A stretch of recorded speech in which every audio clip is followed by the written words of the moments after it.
সবার আগে কেউ বোঝে না, যেমন বুঝিনি আমি তুমি ছিলে জীবনের সবচেয়ে দামি। বুঝিনি আমি আর আবার আগে কেউ বোঝে না, যেমন বুঝিনি আমি। হ্যালো বন্ধুরা, আছি তাজমহল, সেই বিখ্যাত আগ্রার তাজমহল। তো এসেই আপনাদের সাথে পরিচয় করিয়ে দিচ্ছি এই তাজমহল।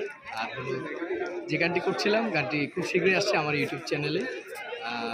বাংলাদেশের আমি এবং উপমহাদেশের কিংবদন্তি সঙ্গীত শিল্পী হেমেন্দ্র শুক্লার সাথে